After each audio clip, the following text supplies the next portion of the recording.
नमस्कार, मैं सनत कुमार पांडे, व्याख्याता electronics engineering, government polytechnic Lucknow. Network filters and transmission line की इस वीडियो श्रृंखला में एक बार आप सबका फिर से स्वागत है। आज के लेक्चर में बेसिकली हम लोग एटेन्यूएटर्स का डिस्कशन करेंगे, जो कि लेक्चर नंबर 2 होगा इस श्रृंखला का, इस सब्जेक्ट यूनिट का। तो आइए स्टार्ट करते हैं आज का लेक्चर। आज के लेक्चर में हम लोग बेसिकली जो लास्ट टर्न पे एटेन्यूएटर का बेसिक कॉन्सेप्ट सीखे थे, अब उन्हीं कॉन्सेप्ट के बिहाफ पे हम डिफरेंट टाइप की डिजाइन, जैसे सिमेट्रिकल टी टाइप स्ट्रक्चर को पढ़ेंगे, फिर सिमेट्रिकल पाई टाइप स्ट्रक्चर क्या होता है, इसकी एनालिसिस कैसे होती है ये देखेंगे। फिर सिमेट्रिकल एल टाइप का जो है हम डिस्कस करेंगे। ये तो आपके सिलेबस का बेसिकली पार्ट है, और इसके साथ साथ कुछ हम लोग और जो है स्पेसिफिक जो डिजाइन होती हैं उनके में भी, उसकी भी हम लोग यहाँ पर चर्चा करेंगे। जैसे ब्रिज शेप वगैरह का कॉन्सेप्ट है कि हम कैसे टी टाइप एटेन्यूएटर में ब्रिजिंग का कॉन्सेप्ट क्रिएट करते हैं, पाई में ब्रिज का कॉन्सेप्ट क्रिएट करते हैं। तो उन सब चीजों का भी हम लोग बेसिक अध्ययन करेंगे आज के लेक्चर में। तो सबसे पहले अटेन्यूएटर की मैं बात करूं तो जैसा हम लोग लास्ट टर्न पे डिस्कस किए थे कि बेसिकली जब हमें किसी सिग्नल को के कुछ पोर्शन को अटेन्यूएट करना हो, उसके वीक करना हो, उसकी हाई पावर को लो बनाना हो, तो हम ऐसे सिस्टम के तौर पर ऐसे कामों के लिए हम अटेन्यूएटर का प्रयोग करते हैं। ठीक है, बेसिकली जो अटेन्यूएटर्स होते हैं वो आपका पैसिव डिवाइसेस होती हैं, और मैंने बताया था आपको कि बेसिकली पैसिव डिवाइसेस या पैसिव कंपोनेंट वो कंपोनेंट होते हैं जिनका इस्तेमाल हम किसी पर्टिकुलर सिग्नल को की स्ट्रेंथ को अटेन्यूएट करने, ठीक है, कुछ हद तक सप्रेस करने का प्रयास करते हैं, या ठीक है। तो अब ये है क्या कि ऐसी डिवाइसेस बनी उन कंपोनेंट से होती हैं जिनमें बेसिकली स्वयं जो है वो एम्प्लीफिकेशन की क्षमता नहीं होती है। उनको जो भी पावर इनपुट पे मिलेगी उसी में से उस पावर को क्या करेंगे, कुछ पोर्शन डेसिपेट कर देंगे। अब वो चाहे रेडिएशन के फॉर्म में हो सकता है, ठीक है, या क्या करे कि कंपोनेंट जो है हीट गेन कर ले, ठीक है, हीट एनर्जी के फॉर्मेट में हो। जैसे आपने जनरली देखा होगा कि आपके घरों में यूज होने वाले अप्लायंसेस क्या है, जो आप पावर उनको देते हैं उसका कुछ पोर्शन पावर तो वो पर्टिकुलर परफॉर्मेंस में यूज करते हैं, कुछ क्या है कि आप डिवाइस को टच करेंगे तो हीटअप हो गया। तो लॉ ऑफ एनर्जी कंजर्वेशन से आप जानते हैं कि एनर्जी को एक फॉर्म से दूसरे फॉर्मेट में चेंज तो किया जा सकता है, ठीक है, और लेकिन उनको न तो नष्ट किया जा सकता है पूरी तरीके से, और ना जनरेट किया जा सकता है। जहां नष्ट और जनरेट की बात आ रही होगी वहां पे भी बेसिकली उनका वन फॉर्म से किसी अनदर फॉर्म में कन्वर्जन हो रहा होगा। जैसे इलेक्ट्रिक एनर्जी की बात करें और इलेक्ट्रिक अप्लायंसेस हम यूज करते हैं, तो बेसिकली वो क्या होते हैं, अपनी परफॉर्मेंस तो देते ही देते हैं, साथ में क्या होता है वो स्वतः जो है हीटअप हो जाते हैं। तो वो भी जो उसका हीटअप हुआ, बेसिकली हमारा परफॉर्मेंस उसको हीट करना नहीं था, लेकिन वो ऑटोमेटिक हीटअप हुआ, तो कुछ पोर्शन ऑफ द एनर्जी क्या हुआ, वीक हुई होगी, जो हमने उसको इनपुट पे दी थी, ठीक है। तो इस तरीके से कुछ पावर जो है हमारी अटेन्यूएट हो गई। तो ऐसे ही कंपोनेंट जैसे रजिस्टर हो गया, आपका कैपेसिटर हो गया, इंडक्टर, ये क्या है, स्वतः जो है एम्प्लीफिकेशन की घटना को नहीं अंजाम दे पाते हैं। ये बेसिकली क्या करते हैं कि जो पावर इनके इनपुट पे दी जाएगी उसमें से कुछ पावर को ये डेसिपेट कर देंगे या अटेन्यूएट कर देंगे, ठीक है। तो it could provide a fixed adjustable amount of attenuation. Her attenuator को हम इस तरीके से डिजाइन करते हैं कि उससे एक फिक्स या वेरिएबल अमाउंट का जो है अटेन्यूएशन प्राप्त किया जा सके, और हमारी रिक्वायरमेंट के हिसाब से हम उसके जो इम्पीडेंसेस हैं उनकी वैल्यूज को एडजस्ट करके ये प्रक्रिया कराते हैं, ठीक है। और कुछ छोटी छोटी हम लोगों ने और बातें की थी कि it's is convenient to discuss them along with decibels. हम इसकी जो वो अटेन्यूएशन की क्षमता है उसको डेसिबल में रिप्रेजेंट करते हैं, क्योंकि आपने वहां देखा था कि पावर का फैक्टर होता था, और पावर को हम लोग जो है वो रेशियो लेते थे, और रेशियो लेके उसका लॉगरिथमिक लेते थे बेस 10 में, फिर उसको 10 से मल्टीप्लाई करते थे तो आपको डेसिबल्स की वैल्यू आती थी, ठीक है। And An attenuator section can also provide isolation between the source and troublesome load. ठीक है, बेसिकली हम अटेन्यूएटर का प्रयोग जो है सोर्स और लोड के बीच में कहीं करते हैं, ताकि मान लीजिए सोर्स हमारा बहुत हाई पावर का है और जो हमारा लोड है, जो हमारी डिवाइस है वो उतने पावर को वहन करने की क्षमता नहीं रखती है, तो हम वहां बेसिकली अटेन्यूएटर का इस्तेमाल करके हम उतनी पावर अटेन्यूएट कर देते हैं जितनी उसको सरप्लस पावर हो उस पर्टिकुलर डिवाइस के रिगार्डिंग। ठीक है, तो आशा है आप लोग एक ओवरव्यू इसका समझ गए होंगे। अब इसकी हम सर्किटरी की बात करें तो पहला जो टाइप है आपका टी सेक्शन अटेन्यूएटर।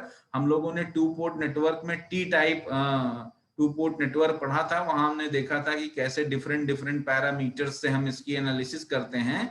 और वहीं अगर हम टी सेक्शन के डिजाइन में पैसिव कंपोनेंट का यूज करके अटेन्यूएटर जो है वो डिजाइन करें और इसकी हम परफॉर्मेंस को मेजर करें तो उसके कुछ अपने सेट ऑफ रूल्स हैं। ठीक है, तो जैसा बेसिकली होता क्या है, सर्किट्स में हमें टी या पाई टाइप के अटेन्यूएटर्स देखने को मिलते हैं और हम उसके सोर्स और लोड इंपीडेंसेस का एनालिसिस करते हैं और उसकी कैरेक्टरिस्टिक को उसके हिसाब से डिजाइन करते हैं और हम पूरी अटेन्यूएटर सर्किट को उसके इनपुट और आउटपुट इंपीडेंस के बिहाफ पे जो है वो एज अ ब्लैक बॉक्स उसको हम रिमूव कर सकते हैं। ठीक है, तो the T and pi attenuator must be connected to Z source and Z load impedance. ठीक है, अब इसकी एनालिसिस की बात करें तो वही कि हम सोर्स इंपीडेंस और लोड इंपीडेंस इसके दोनों शेयरों पे कनेक्ट करके इसकी एनालिसिस करेंगे और कितने अटेन्यूएशन की वैल्यू हमको चाहिए होगी, कितने डेसिबल की वैल्यू हमें प्राप्त करनी है, उसके हिसाब से बेसिकली हम इस कंपोनेंट के इंपीडेंसेस की भी एनालिसिस करते हैं। ठीक है, तो the Z pointing towards the attenuator indicate the impedances seen looking into the attenuator with a load Z on the opposite end। यहाँ पर Z की वैल्यू हम लोगों ने 50 जो है एज्यूम कर लिया है। ठीक है, अब हम एक्चुअली एक एग्जांपल के तौर पे ये समझने का प्रयास करेंगे कि टी अटेन्यूएटर की परफॉर्मेंस को कैसे हम लोग एनालाइज करते हैं।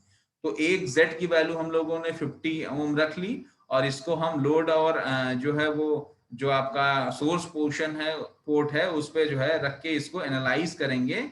And this impedance is a constant with respect to attenuation impedance, does not change the attenuation is change. ठीक है, अब बेसिकली जो हमारा सर्किट का इम्पीडेंस है उसको हम क्या करेंगे, फिक्स करेंगे किसके हिसाब से, एक के वैल्यू पैरामीटर होगा।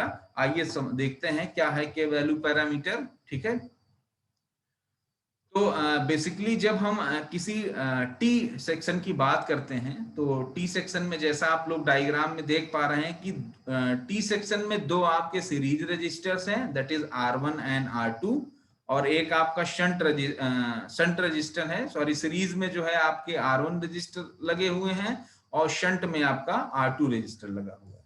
ठीक है, अब हम इस सर्किट की एनालिसिस करें तो हम पाएंगे कि सबसे पहले तो ये सिमेट्रिकल नेटवर्क है, चूंकि अटेन्यूएटर का जो हम निर्माण करते हैं वो सिमेट्रिकल नेटवर्क का यूज करके बेसिकली कर रहे हैं यहाँ पे।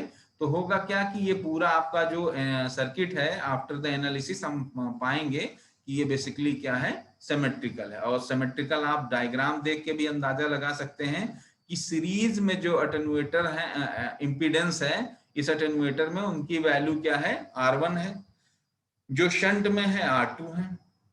ठीक है, अब यहीं पे हमको किस के वैल्यू का अटेन्यूएटर डिजाइन करना है, हाँ वो डिपेंड करेगा क्या, हमारा जो करंट और वोल्टेज की वैल्यू है उस पे। तो आइए देखते हैं कि यहाँ dB क्या है, अटेन्यूएशन को हम मेजर कर रहे हैं। ठीक है, किसमें, डेसिबल में, जैसा हम लोग पहले चर्चा कर चुके हैं। Z क्या है, सोर्स या लोड इंपीडेंस। ठीक है, बेसिकली ये रेजिस्टिव नेचर का है। ठीक है, और K की वैल्यू को हम 1 से बड़ा रखने का प्रयास करते हैं। ठीक है, 1 से बड़ा रखने का प्रयास करेंगे। देखिए जो एक्सप्रेशन यहाँ दी हुई है, basically K is equal to VI upon V0। अब VI क्या है आपका, VI बेसिकली जो आपने इनपुट पोर्ट पे जो है वो वोल्टेज दिया होगा। ठीक है, और वी नॉट क्या है, जो आउटपुट पोर्ट पे आपने जो है वोल्टेज दिया होगा, ठीक है, आउटपुट पोर्ट पे जो आपने वोल्टेज लगाया होगा या मेजर किया होगा। अब ध्यान दीजिएगा कि हम कह रहे हैं कि ये पर्टिकुलर जो हमारी डिवाइस है ये बेसिकली एज अ अटेन्यूएटर काम करे। तो अटेन्युएशन तो तब होगा जो इनपुट पे हम वोल्टेज अप्लाई करें, वो वोल्टेज हमारा आउटपुट पे जो अप्लाई हो वोल्टेज उससे क्या हो, ज्यादा हो। मतलब जो हम इनपुट पे सोर्स लगाएं उसका जो चाहे वोल्टेज हो या करंट हो या पावर के टर्म में हम स्टडी कर रहे हो, उसकी वैल्यू हमेशा क्या हो, जो आउटपुट पोर्ट पे आपका वोल्टेज करंट या जो भी पावर सोर्स लगा रहे हैं उसकी वैल्यू से ज्यादा हो। जब आपका इनपुट पे अप्लाई किया हुआ वोल्टेज या करंट आउटपुट पे अप्लाई किए गए वोल्टेज या करंट से अगर इसकी वैल्यू ज्यादा आएगी, तभी तो हम बोलेंगे कि इस सर्किट के द्वारा अटेन्युएशन हो रहा है। ठीक है, अगर आउटपुट पे हमको इनपुट से ज्यादा वैल्यू मिलेगी तो हम क्या बोलेंगे, एम्प्लीफिकेशन हो रहा है। तो यहाँ पे बेसिकली हमको एम्प्लीफिकेशन नहीं कराना है, हमें अटेन्यूएटर की तरह परफॉर्मेंस लेना है। तो हम इस तरह से देखेंगे कि जो आपका वोल्टेज हो, ठीक है, वो इनपुट पे इसकी वैल्यू ज्यादा हो as compare to the output voltage. तो के क्या है, इन दोनों का रेशियो है। तो हम क्या श्योरली कह सकते हैं कि के की वैल्यू हमेशा क्या होनी चाहिए, 1 से बड़ी होनी चाहिए। 1 से बड़ी का मीन्स क्या है कि जो आपका न्यूमरेटर आइडेंटिटी है that is greater than the denominator identity.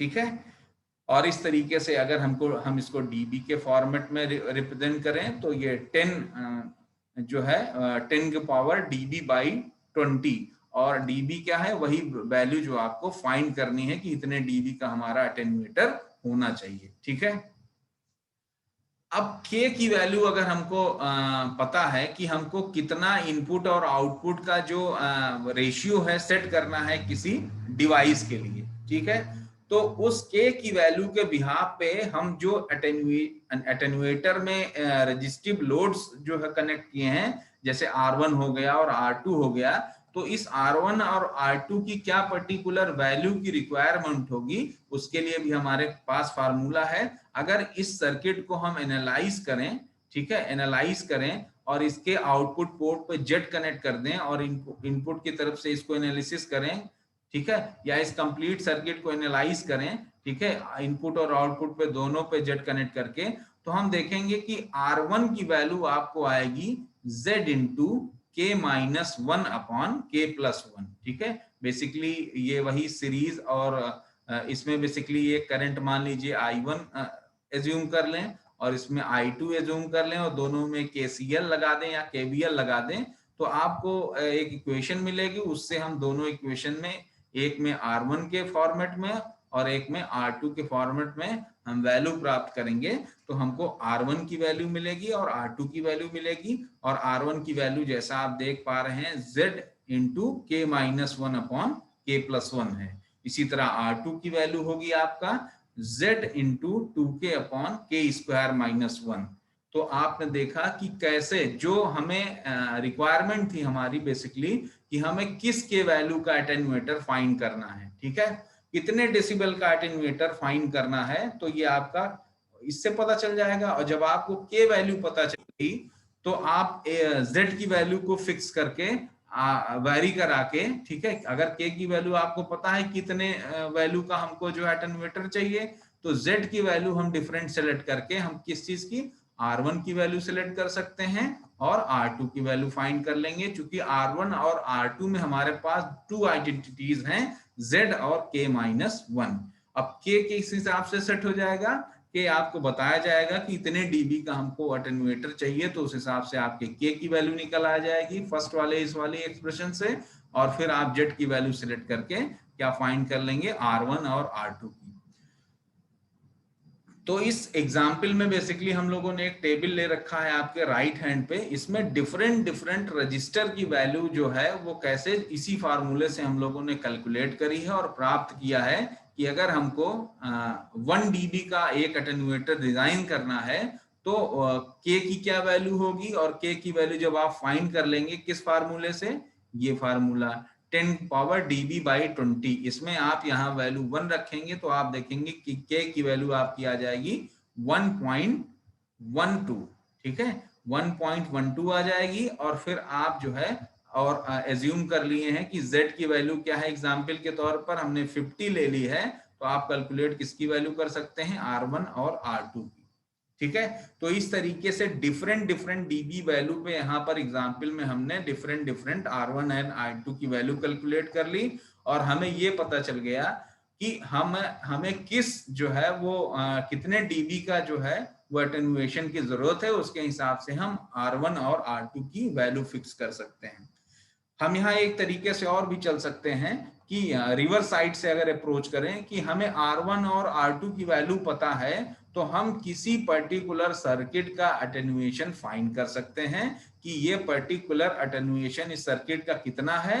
साथ ही वहीं पे हमको Z की वैल्यू भी मालूम होना चाहिए, और Z की वैल्यू को हम क्या करें, कुछ एक एज्यूम कर लें कि इतने का इनपुट और आउटपुट हमने इस पे इंपीडेंस लगाया है, और बेसिकली जो है Z की वैल्यू आप इसी नेटवर्क से कैलकुलेट कर सकते हैं अगर आपको R1 और R2 की वैल्यू पता हो। ठीक है, तो बेसिकली इसमें आपका जो डिसाइडिंग फैक्टर है वो K वैल्यू है।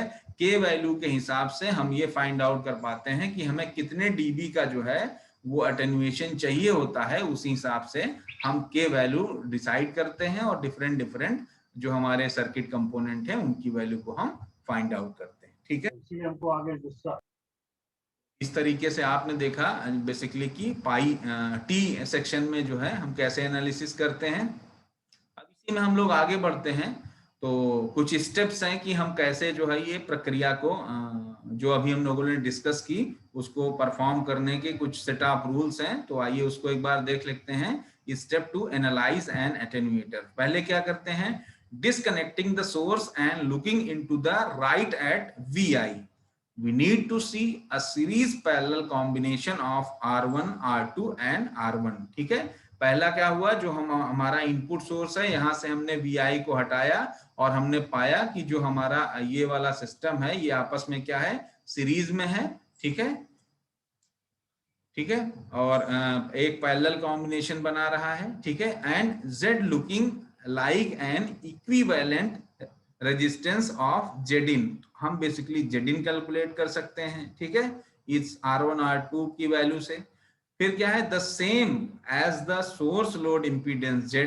ठीक है, और वही क्या होगा, आपके Z की वैल्यू जिसको हम सोर्स इम्पीडेंस के नाम से जानते हैं। ठीक है, इस तरह से आपका जो Zin है, ठीक है, अगर हम आउटपुट सोर्स पे यहाँ पर जेड कनेक्ट कर दें, ठीक है, यहाँ पर हम एक इम्पीडेंस जो है वो Z कनेक्ट कर दें, और इसको इनपुट साइड से अगर हम करें तो आप देखेंगे कि बेसिकली क्या है, R1 इस Z के साथ क्या होगा, सीरीज में होगा, और ये दोनों आपस में कैसे होंगे, पैरेलल में होंगे, और ये पूरा कॉम्बिनेशन जो होगा वो R1 के साथ कैसा होगा, सीरीज में होगा, और इस तरीके से आपको वैल्यू मिल जाएगी किसकी, Zin की।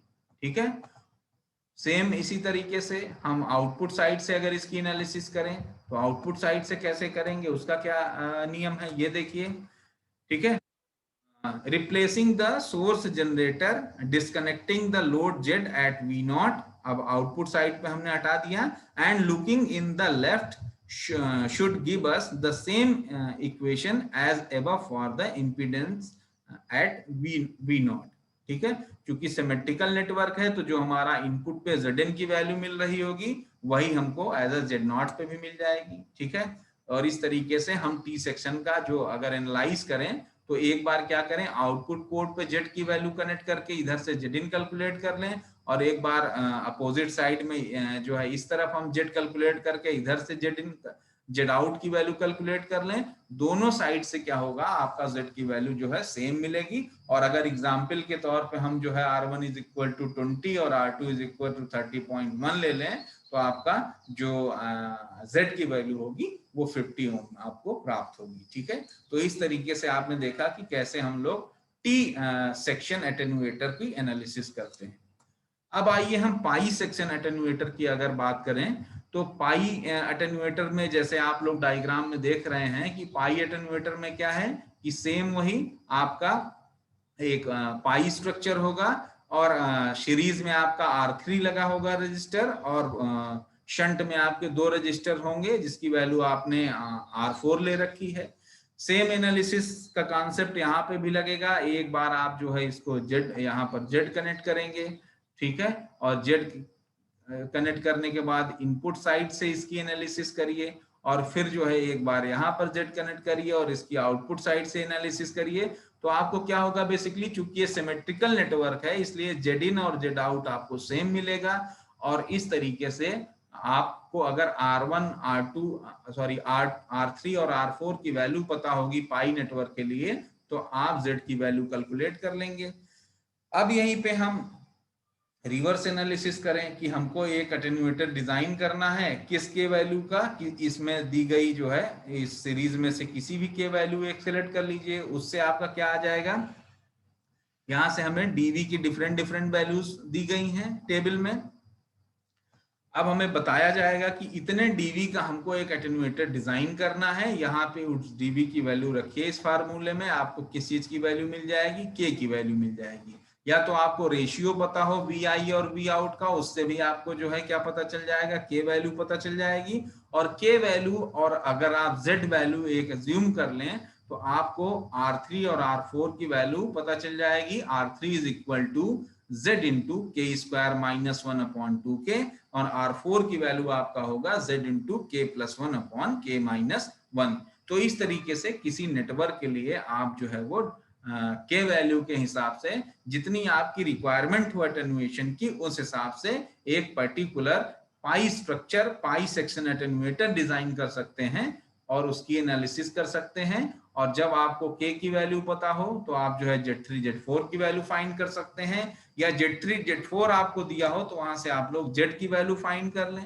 ठीक है, और आपको वी आई और वी आउट पे पुट पे आपको जो है वो वोल्टेज का रेशियो दिया हो तो वहां से भी आप के की वैल्यू फाइंड कर सकते हैं। या डायरेक्ट क्वेश्चन में दे देगा कि इतने डीबी का एटेन्यूएटर हमको डिजाइन करना है तो उसके लिए कितने की क्या रजिस्टर की क्या आवश्यकता होगी, सारा चीजें हम प्रोसेस जो है वो डिजाइन कर सकते हैं जिस हिसाब से हमने इसका डिस्कशन किया। ठीक है, तो इसी में अगर हम लोग और आगे देखें तो बेसिकली ये पाई एटेन्यूएटर को जो है एनालिसिस करने का मेथड से यहाँ पर बताया गया है कि सबसे पहले आप क्या करिए कि सबसे पहले आप जो है आउटपुट पोर्ट पे, जैसे हमने टी से नेटवर्क में किया था, यहाँ पर जेड इसको कनेक्ट करिए और इधर से आप लोग क्या करिए, जेड इन कैलकुलेट कर लीजिए। ठीक है, अभी ये सेक्शन को हम लोग इससे बाहर रखेंगे।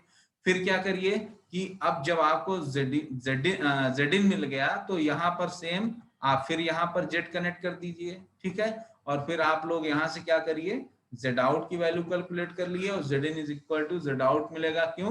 क्योंकि हमने माना है कि ये सिमेट्रिकल नेटवर्क है। ठीक है, सिमेट्रिकल नेटवर्क में आपने देखा था कि कुछ ऐसी ही कैरेक्टरिस्टिक हमको प्राप्त होती थी, और जो हमारा के फैक्टर हमें पता चले या कितने डीबी का हमको जो है वो अटेन्यूएटर की जरूरत है, उसके हिसाब से हम के की वैल्यू फाइंड आउट करेंगे और डिफरेंट डिफरेंट R3 और R4 की वैल्यू फाइंड आउट करके इस एटेन्यूएटर को हम डिजाइन कर लेंगे। ठीक है, तो इस तरीके से आपने पाई सेक्शन एटेन्यूएटर देखा, और आइए अब हम नेक्स्ट देखते हैं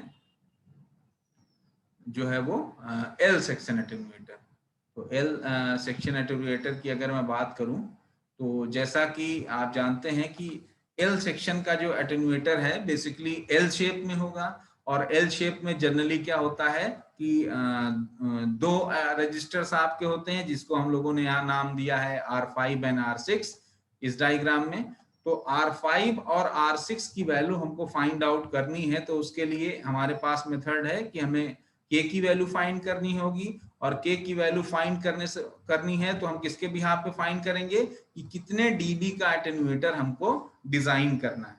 ठीक है, अब जितने डीबी का एटेन्यूएटर हमको डिजाइन करना है उतने डीबी का जो है वैल्यू हम यहाँ रखेंगे, तो आपको के की वैल्यू फाइंड हो जाएगी।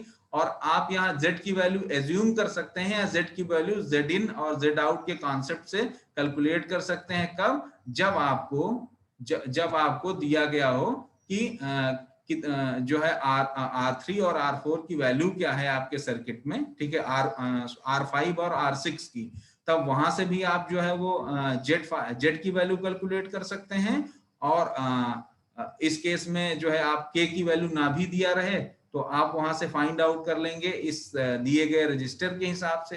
तो अप्रोच के दो तरीके हो सकते हैं, एक आपको ये पहले बता दिया जाएगा कि हमें इतने डीबी का एटेन्यूएटर डिजाइन करना है, तो क्या करना होगा, z की वैल्यू आप लोग जो है वो एज्यूम कर लीजिए कि z की वैल्यू मान लीजिए हमने 50 ओम ले लिया, ठीक है। अब उस k की वैल्यू और z की वैल्यू को फिक्स करते हुए हमने क्या किया, R5 और R6 कैलकुलेट कर लिया। किस फार्मूले से, R5 is equal to Z into K minus 1 upon K से R5 मिल जाएगा, और R6 is equal to Z upon K minus 1 से आपको R6 मिल जाएगा। एक ये अप्रोच हुई।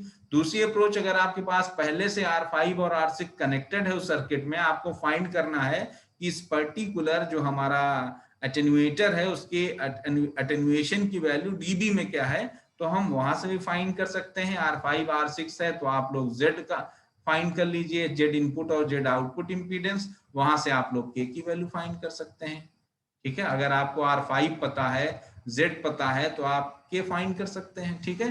तो आप दोनों अप्रोच से इसको सॉल्व कर सकते हैं, ठीक है। तो इस तरीके से आपने देखा कि कैसे एल सेक्शन में हम दिए गए कॉन्सेप्ट को अप्लाई कर सकते हैं। और यहाँ क्या है, बेसिकली हमें क्या है कि ये दी गई डिफरेंट जो डीबी वैल्यूज हैं, उन डीबी वैल्यूज को हम के हिसाब से हमें अटेन्यूएटर डिजाइन करना होगा, और या दिए गए अटेन्यूएटर से आप कितने डीबी का जो है वो अटेन्यूएशन प्राप्त कर सकते हैं वो फाइंड आउट करना होगा। तो दोनों डायरेक्शंस में आप इसकी एनालिसिस कर सकते हैं, ठीक है। अब अगर हम बात करें इसी में, आपने एल शेप के दो ऑप्शंस आपके पास हो सकते हैं। आपने एक ऑप्शन ये देखा और दूसरा ऑप्शन आपका इस तरीके हो सकता है कि उसमें क्या है कि R5 आपका लेफ्ट हैंड में इनपुट पोर्शन पे कनेक्टेड है। बेसिकली T को हमने दो शेप में कर दिया, तो हाफ T आपका एक L शेप बना और हाफ शेप आपका अलग L shape, L section attenuator बना। तो हम अगर दूसरे वाले पार्ट की बात करें, ठीक है, सेम कॉन्सेप्ट इसमें भी लगेगा कि आपको या तो VI और V0 की वैल्यू प्रोवाइड की जाएगी, या तो आपको K की वैल्यू डायरेक्ट प्रोवाइड कर दी जाएगी, या आपको DB की वैल्यू प्रोवाइड की जाएगी कि इतने DB का आपको जो है वो एटेन्यूएटर डिजाइन करना है। और फिर वहीं आप क्या करेंगे कि उस DB की वैल्यू से आप लोग K की वैल्यू कैलकुलेट कर लेंगे, और K की वैल्यू फाइंड आउट करने के बाद आपको क्या करना होगा कि Z को एज्यूम कर लीजिए एक वैल्यू, जैसे हम लोगों ने यहाँ 50 ओम ले ली, ठीक है। और फिर आप उसके बिहाफ पे R7 और R8 कैलकुलेट कर लीजिए। तो बेसिकली आपका जब आपने पहले से अगर Z एज्यूम कर लिया है, तो बेसिकली जो R7 और R8 की वैल्यू होगी वो प्री डिफाइंड हो जाएगी उस जो आपकी एज्यूम की गई वैल्यू है और गिवन की वैल्यू के वैल्यू के हिसाब से। या दूसरा ऑप्शन इसमें भी वही होगा कि आपको एक particular A shape section structure दे दिया जाएगा, और उसमें आपको फाइंड आउट करना पड़ेगा कि ये कितने डीबी का जो है एल सेक्शन एटेन्यूएटर है।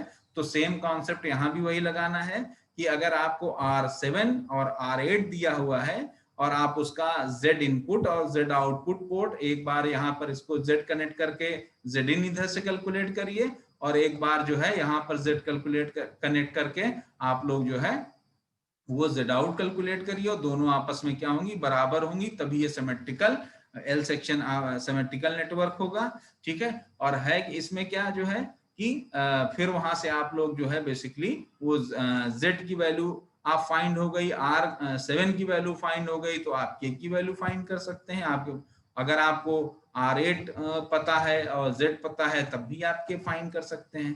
तो आप के भी वैल्यू, मतलब के वैल्यू का मतलब हो गया कितने डीबी का एटेन्यूएटर है, ये फाइंड करना जब आपके पास पैसिव कंपोनेंट जो है उनके वैल्यू आपको प्रोवाइडेड हो, ठीक है। और या तो आपको डीबी में वैल्यू हो, तब भी आप उससे R7 और R8 की वैल्यू क्या करते हैं, कैलकुलेट कर लेते हैं, ठीक है। तो इस तरीके से हम लोगों ने टी, पाई और एल सेक्शन अटेन्यूएटर का जो है वो अध्ययन किया कि कैसे इनकी एनालिसिस की जाती है, ठीक है। अब हम ब्रिज अटेन्यूएटर की बात करें तो बेसिकली इसमें भी सेम कॉन्सेप्ट है कि हम यहाँ पर एक टी जो है सेक्शन अटेन्यूएटर ले रहे हैं, और उसमें क्या है R7 इसके ऊपर जो है ब्रिज के फॉर्मेट में कनेक्ट कर दे रहे हैं। और यहाँ भी एनालिसिस करने का सेम कॉन्सेप्ट है कि Z फाइंड करिए, K की वैल्यू आपको प्राप्त हो गई, तो यहाँ से आप R6 और R7 की वैल्यू निकाल लीजिए, ठीक है। और इस तरीके से पूरा आपका ब्रिज टी एटेन्यूएटर की एनालिसिस हो सकती है जब आपको के की डीबी की वैल्यू दी हो तो आप के की वैल्यू फाइंड करिए और उसके हिसाब से जेड की वैल्यू के हिसाब से आप डिफरेंट डिफरेंट रजिस्टर्स जो आपने एज्यूम किए हैं K6 और K7 उनकी वैल्यू फाइंड कर लें, या अगर आपको K6 और K7 की वैल्यू दी हुई है तो Z फाइंड करके आप लोग जो है वो ये पता कर सकते हैं कि बेसिकली ये कितने साइज कितने डीबी का हमारा अटेन्यूएटर है। तो बेसिकली इस तरह के क्वेश्चन आपके एग्जाम में भी ऑब्जेक्टिव आ सकते हैं, ठीक है।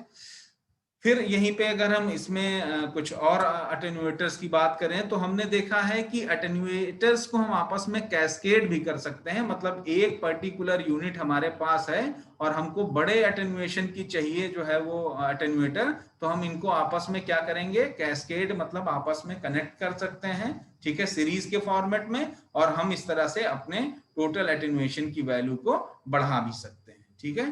तो आपने देखा हम किसी एक छोटे अटेन्यूएटर की सहायता से कैसे बड़े साइज का अटेन्यूएशन प्राप्त कर सकते हैं।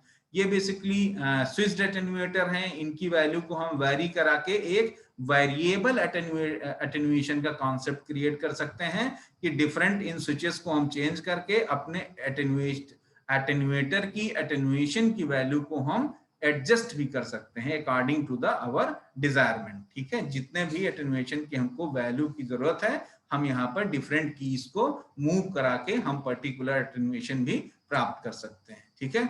फिर हम रेडियो फ्रीक्वेंसी अटेन्यूएटर्स की बात करें तो रेडियो फ्रीक्वेंसी अटेन्यूएटर की जरूरत हमको कब पड़ती है, जब हमारा ट्रांसमीटर किसी हाई पावर का है और हमको लो पावर को रिसीव करना है किसी रिसीविंग एंटीना पे, तो उससे पहले हम क्या करें, एक आरएफ अटेन्यूएटर का यूज करें ताकि हमारा जो रिसीविंग एंटीना है वो सुरक्षित रहे, ठीक है। ये डिफरेंट डिफरेंट जो है फ्रीक्वेंसीज के लिए हो सकते हैं, ठीक है। एक तो इस तरीके से हम जनरली मोबाइल कम्युनिकेशन या कुछ ऐसे जगहों पर इस तरीके की डिवाइसेस का यूज करते हैं आरएफ अटेन्यूएटर्स का।